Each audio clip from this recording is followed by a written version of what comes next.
مائتریہ کہیں گے، مائتریہ کہیں گے۔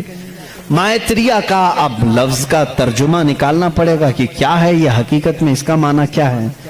مائتریہ کا جب عربی میں ٹرانسلیٹ کیا گیا تو اس کو کہا گیا رحمت للعالمین۔ اس نے کہا اس کو کہا جائے گا مائتریہ۔ مائتری کا مطلب ہوا سارے جہانوں کے لیے جو رحمت ہوگا۔ مجھے بتاؤ میرے عزیزو، سارے جہانوں کے لیے رحمت میرے نبی کے علاوہ کون بن کر آیا؟ قرآن کہتا وَمَا أَرْسَلْنَاكَ إِلَّا رَحْمَةً لِلْعَالَمِينَ، اے محبوب ہم نے آپ کو سارے جہانوں کے لیے رحمت بنا کر کے بھیجا ہے۔ گوتم بدھ نے پھر جو نشانیاں بتائی ہیں وہ حیرت کی ہیں، حیرت کی ہیں۔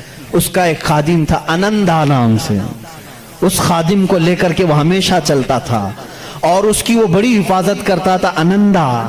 اور سری لنکا کی زمین پر یا کسی اور علاقے میں اس نے انندا نے پوچھا کہ تم جس مائتریہ کا ذکر کرتے ہو کہ ایک بڑا بدھا آئے گا، اس کی کچھ نشانیاں بھی تو بتاؤ۔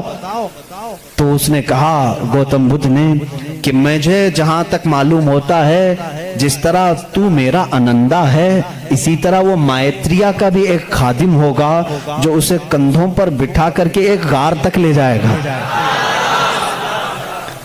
اور دوسرے کچھ الفاظ میں اس کی تشریح بعض لوگوں نے کہا وہ حضرت انس رضی اللہ تعالیٰ عنہ جو حضور صلی اللہ علیہ وسلم کے خادم تھے، ہمیشہ حضور کے ساتھ رہتے تھے، ہر جنگ میں حضور کے ساتھ تھے، ڈیفنس کے لیے رہتے تھے حضرت انس رضی اللہ تعالیٰ عنہ۔ بہرحال اس نے پھر پوچھا انندا نے گوتم بدھ سے کہ بدھا اس کی اور کچھ نشانیاں بتاؤ کہ جب وہ آئے گا تو کیسا ہوگا۔ تو اس نے کہا کہ وہ پیدا ہوگا تو صبح ہو رہی ہوگی، وہ پیدا ہو رہا ہوگا صبح ہو رہی ہوگی، جس سہانی گھڑی چمکا طیبہ کا چاند۔ میرا نبی کس وقت دنیا میں آیا ہے؟ صبح صادق کے وقت ہے، جب صبح سورج ابھی طلوع نہیں ہوتا، جو نماز فجر کا وقت ہو رہا ہوتا ہے، اسی صبح صادق میں میرے آقا کی جلوہ گری ہوئی ہے۔ یہ ان کی کتابوں سے۔ میں پہلے اب یہاں پر ایک بات اس کو واضح کر دوں، سپشٹ کر دوں اس چیز کو ان کی زبان میں، کہ ہمیں ہماری نبی کو پہچاننے کے لیے کسی دوسرے دین کی ضرورت نہیں۔ میں اپنے نبی کو رحمت للعالمین تسلیم کرتا ہوں، میرا قرآن کہہ رہا ہے بس مجھے کافی ہے۔ میں تو تم سے کہہ رہا ہوں